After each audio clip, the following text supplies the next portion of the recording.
Halo para pejuang UTBK, ketemu lagi dengan saya Kak Resti. Nah, menanggapi kegalauan kalian mengenai rumus-rumus fisika yang sangat banyak. Nah, dalam mode rusuh belajar UTBK Fisika dengan target skor 700 plus, ini dia rumus-rumus yang wajib kalian ingat dalam fisika untuk menghadapi UTBK 2022. Tanpa basa-basi, langsung aja kita bahas satu persatu materinya apa saja. Siapin buku kalian dan catat rumus-rumus yang saya jelasin hari ini. Tempel di kamar kalian, di kamar mandi, dimanapun yang mudah terlihat agar kalian bisa mengingat rumus tersebut dengan baik. Oke, langsung saja. Nah, di sini ada prioritas rumus UTBK. Yang pertama, oke, di sini ada besaran, satuan, dan analisis dimensi. Untuk analisis dimensi ini diutamakan ya. Nah, analisis dimensi di sini apa? Yang kemarin ada di video yang pertama yang sudah diupload.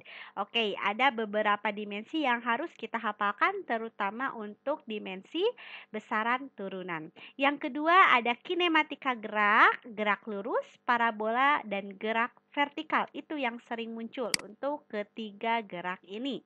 Lalu ada suhu dan kalor, ada teori kinetik gas dan temennya termodinamika, bunyi, fluida statis dan dinamis, elastisitas getaran dan gelombang, listrik dan magnet, terakhir fisika modern.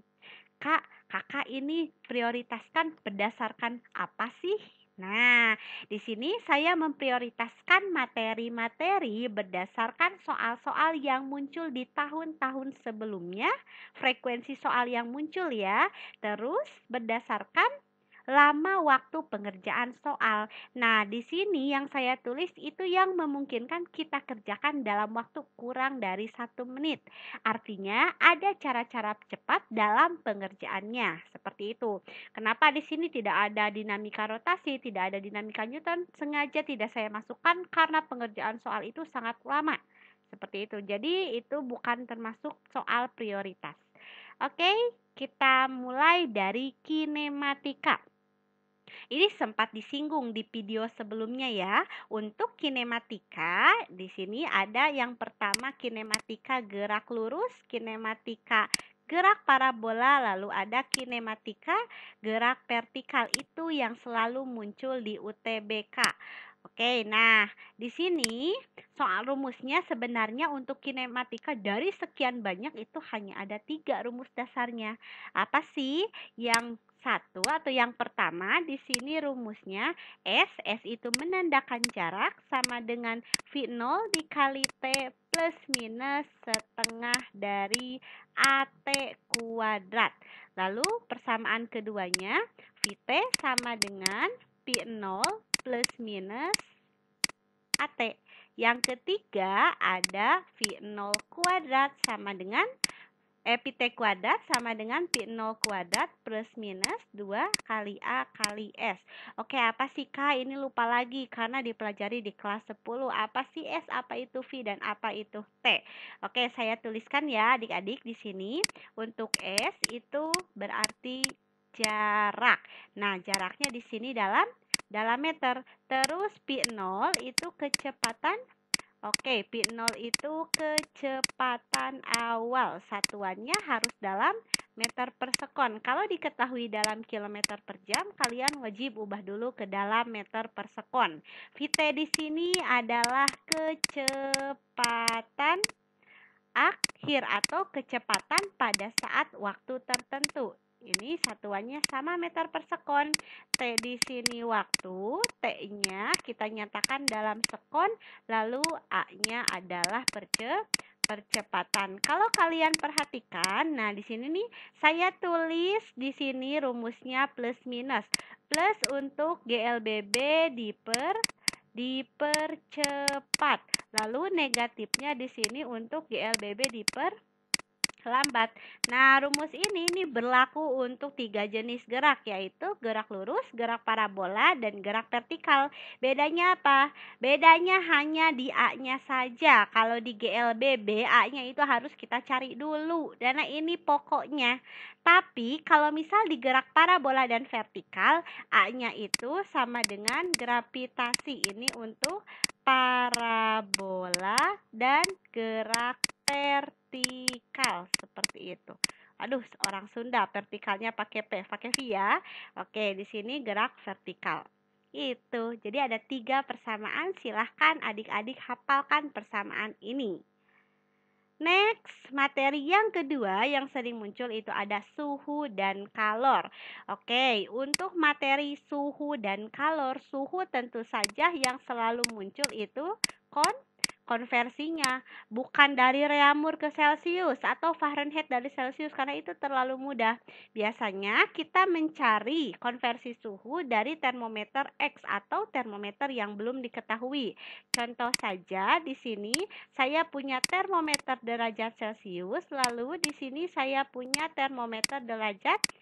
Derajat X ini derajat yang belum diketahui. Nah, ada 2 titik tetap dalam termometer, ada titik tetap bawah dan ada titik tetap atas. Di sini titik tetap bawah suhu es melebur, titik tetap atas suhu air mendidih. Ya, di sini kalau misal saya punya C berapa nilai X, di sini berarti ada X atas, di bawahnya ada X bawah. Ini kalau misal termometer konsepnya kan pemuaian ya. Kalau di matematika ketika pemuaian benda satu sama dengan benda dua kan itu kita gunakan kesebandingan. Kesebandingan apa? Oke, nah di sini ini misal C ke 0 itu A, lalu 100 ke 0 itu B. Begitu pula untuk termometer X, sama cara perhitungannya. Nah, berlaku A per B itu sama dengan konstan. Itu cara mudah untuk menentukan konversi suhu. Yang pertama ini ya soalnya. Yang kedua itu materinya mengenai perpindahan kalor. Perpindahan kalor yang sering muncul itu secara konduksi.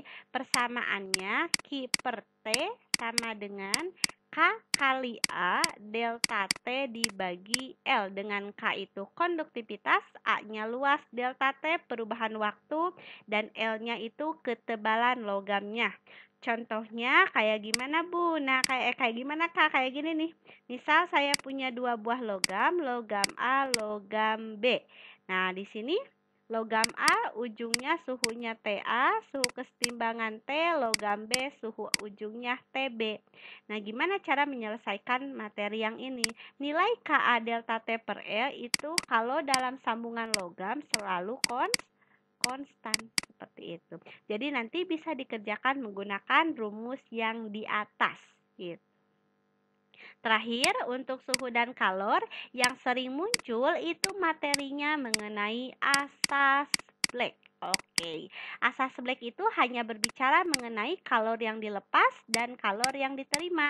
Kata Black, kalor lepas sama dengan kalor terima. Yang sulit itu kita menganalisis siapa yang melepas, siapa yang menerima, itu yang sulitnya. Nah, yang melepas selalu yang suhunya lebih tinggi. Kalau misal pencampuran es dengan air, berarti si air melepas kalor dan si es menerima, seperti itu.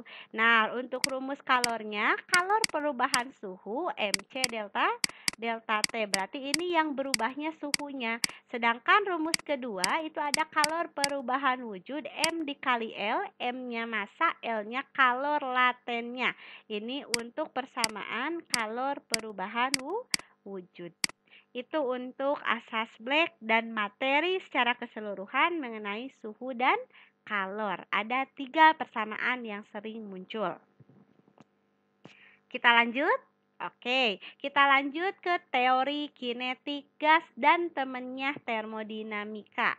Apa yang kita pelajari di teori kinetik gas? Kita harus pahami proses-proses yang memungkinkan terjadi.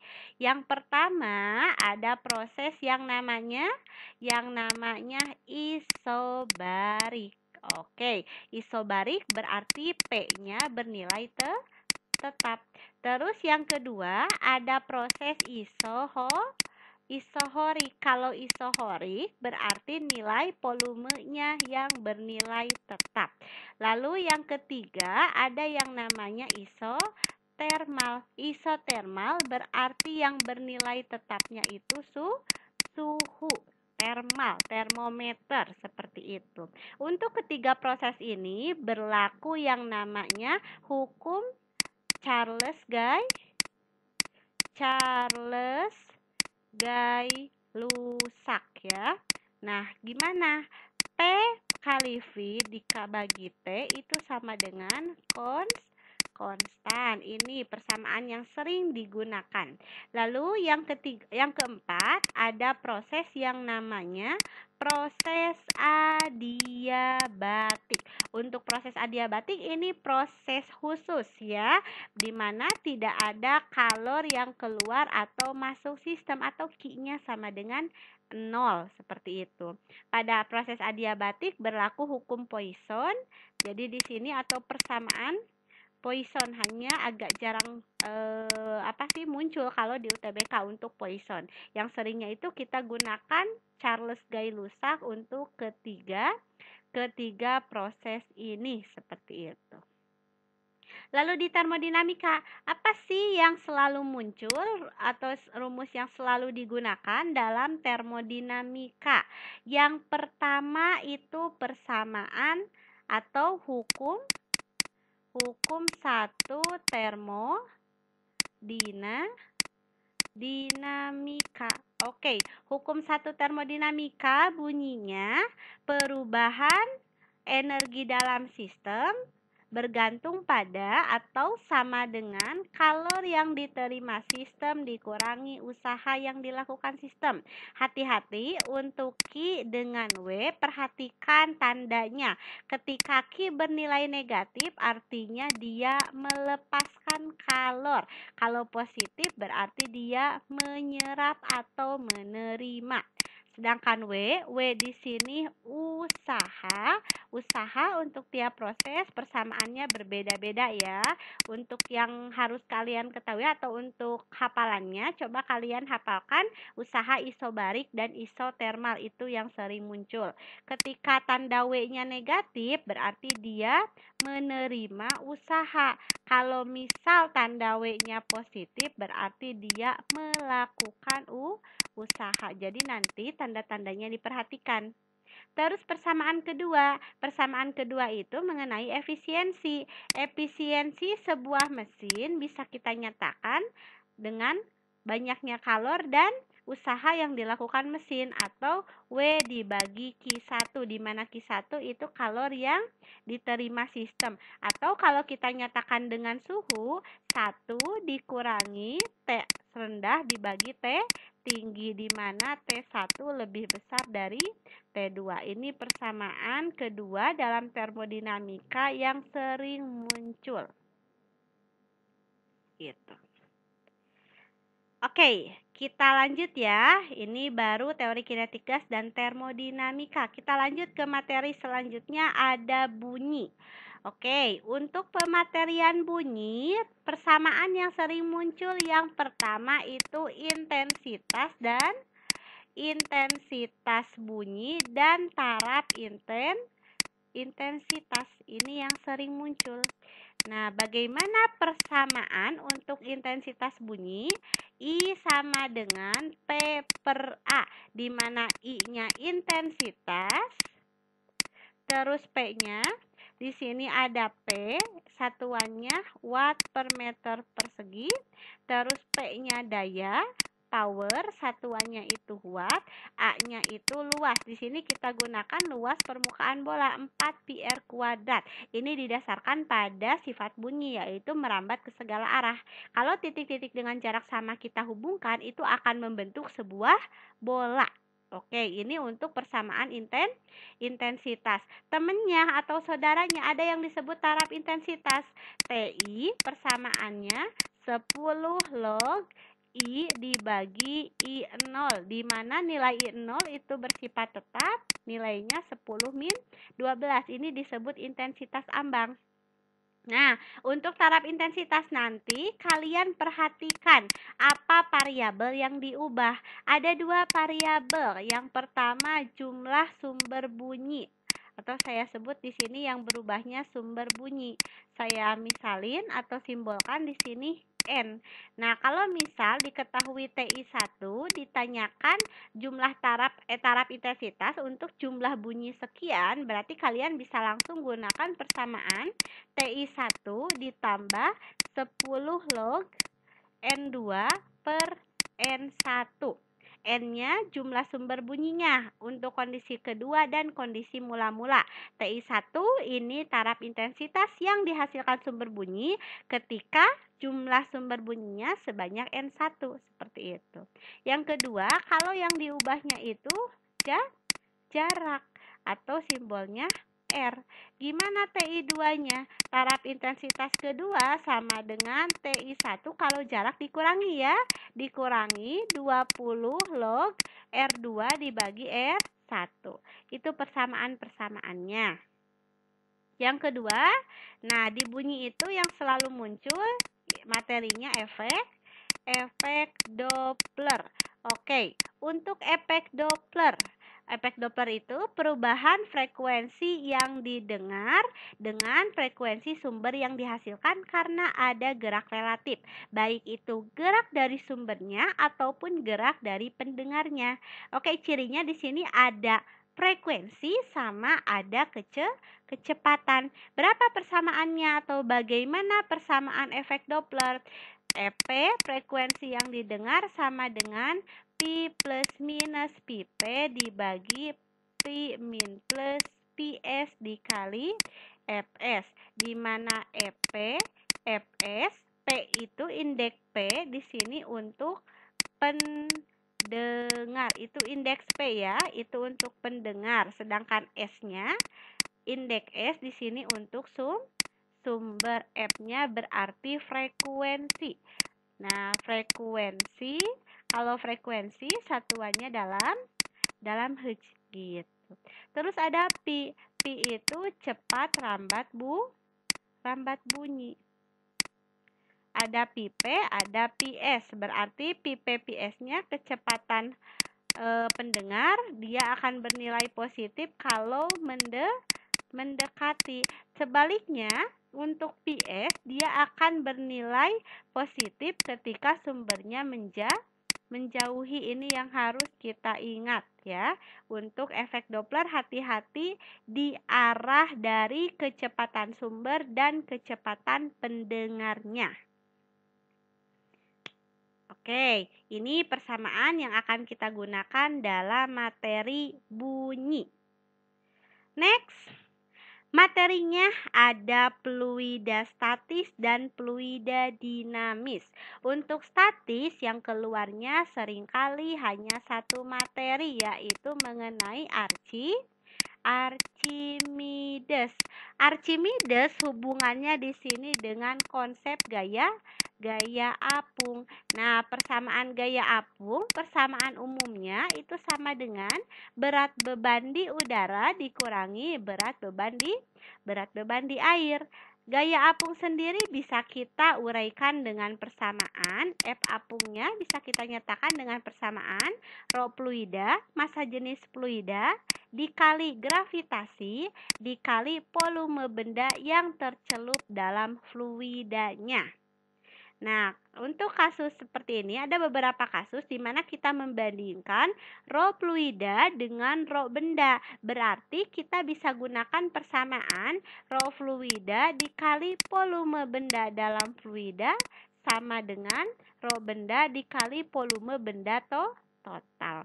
Itu yang rumus-rumus yang kita pelajari atau yang kita gunakan di soal UTBK mengenai materi fluida statis. Terus kita lanjut ke fluida dinamis. Untuk fluida dinamis, apa sih yang kita pelajari? Ada yang tahu untuk fluida dinamis? Oke, tidak lain tidak bukan yang kita pelajari di fluida dinamis itu persamaan atau asas Bernoulli. Nah, sebenarnya Bernoulli ini dia mengutarakan mengenai hukum kekekalan energi mekanik. Yang mana energi mekanik itu penjumlahan antara energi kinetik dengan energi potensial. Hanya ingat di sini yang kita tinjau materinya atau bendanya itu berupa fluida. Berarti dari hukum kekekalan energi, masanya tinggal kalian ganti dengan massa jenis. Kalau airnya atau fluidanya punya ketinggian, berarti dia punya energi potensial sebesar rho kali G dikali H. Terus kalau misal fluidanya bergerak, berarti dia punya energi kinetik. Berapa energi kinetiknya? Setengah rho kali V kuadrat. Ini yang selalu kita gunakan. Nah, rumus soal yang paling sering keluar bentuknya seperti ini. Kalau misal saya punya pipa U, yang di sebelah sini saya sebut pipa A, yang ini pipa B. Pipa A diisi cairan hingga tingginya segini. Pipa B diisi cairan lain, tingginya sini. Berarti ini yang disebut HB, ini ada HA. Cairan A punya massa jenis rho A dan cairan B punya massa jenis rho B. Nah, kalau misal kalian menemukan soal seperti ini, tekanan di A akan sama dengan tekanan di B. Itu kata hukum utama hidrostatis. Tapi ketika salah satu pipa bagian atasnya ditiupkan udara, berarti di sini ada udara yang mengalir, maka di sini di kasus ini ada yang namanya perubahan tekanan. Oke, bagaimana perubahan tekanannya? Berarti kalian bisa tulis seperti ini. Delta P sama dengan siapa yang menyebabkan perubahan tekanan? Udara yang bergerak. Udara yang bergerak punya energi kinetik. Berarti di sini setengah rho kali V kuadrat. Seperti itu. Jadi bagaimana caranya kita mengutarakan soal menggunakan Bernoulli? Jadi yang kita tinjau itu perubahan tekanannya diakibatkan oleh apa? Apakah perubahan ketinggian airnya atau ada sesuatu yang bergerak? Seperti itu. Itu yang harus kita perhatikan di Bernoulli. Oke, saya lanjut ya. Saya lanjut ke elastisitas. Nah, soal ini menjadi soal favorit saya karena apa yang sering keluar itu hanya satu di elastisitas. Ya, materinya mengenai modulus. Di sini materinya mengenai modulus Bach atau disimbolkan sebagai B. Kalau misal gini, saya punya fluida dalam wadah, kita beri tekanan. Berarti akan ada perubahan tekanan atau delta P yang terjadi pada benda ini. Yang harus kalian bayangkan ketika benda diberi tekanan, volumenya akan mengecil. Sehingga nanti nilai delta P itu akan bernilai negatif. Bagaimana perumusan modulus Bach-nya? Modulus Bach sama dengan negatif delta P dikali volume awal per delta P. Persamaannya hanya ini saja, seperti itu. Ya, hanya satu persamaan dari modulus Bach. Delta P-nya di sini tekanan, terus P0-nya di sini volume awal. Delta P di sini volume akhir dikurangi dengan volume awal atau selisih volumenya. Oke, kita lanjut ke getaran pada bandul dan getaran pada pegas. Wah, ya. wayahna agak banyak nih ya, tapi mungkin ini nanti bisa membantu kalian. Mudah-mudahan bisa membantu kalian dalam mengerjakan soal TKA fisika. Oke, selamat berjuang ya. Oke, di sini getaran pada bandul. Apa yang biasanya ditanyakan di konsep getaran ini? Ada dua besaran yang ditanyakan, yaitu periode dan frekuensi. Saya ngapalinnya untuk bandul. P itu kan di sini lambang untuk periode. Ingat persamaan periode untuk bandul, T sama dengan 2pi akar L per G. Saya ngapalinnya gimana? Di sini saya hafalkan dengan kata-kata telaga. Itu persamaannya. Frekuensi gimana? Tinggal dibalik dari persamaan periode. Jadi gak usah kalian hafal dua-duanya. Nanti takutnya ketuker. Ya udah periode saja yang kalian hafalkan. Nah, apa yang sering muncul itu perbandingan ketika panjangnya berubah atau percobaannya dilakukan di tempat lain, artinya gravitasinya berubah. Dari rumus di atas bisa kita rumuskan T1 per T2 sama dengan akar T sebanding dengan L, berarti di sini L1 per L2 dikali berbanding terbalik dengan G, G2 dibagi G1. Ingat, untuk bandul yang bentuknya seperti ini, massa bandul atau massa beban itu tidak berpengaruh terhadap besar periode ataupun besar frekuensinya. T-nya periode, L-nya di sini panjang tali, lalu gravitasi, G-nya di sini gravitasi gitu. Oke, saya lanjut ke getaran pada pegas. Yang bentuknya untuk getaran pada pegas seperti ini ya bentuknya. Nah, pegas dia punya K, bebannya di sini punya massa. Ingat, untuk rumus periode pada pegas T-nya. Nah, di sini T sama dengan 2pi akar M dibagi K. Saya ngapalinnya di sini tamak. Artinya T itu sebanding dengan M berbanding terbalik dengan K. Kalau saya tulis T1 akar M1 per M2 dikali K2 dibagi K1, seperti itu. Itu beberapa persamaan yang kita pelajari dalam getaran pegas dan getaran bandul.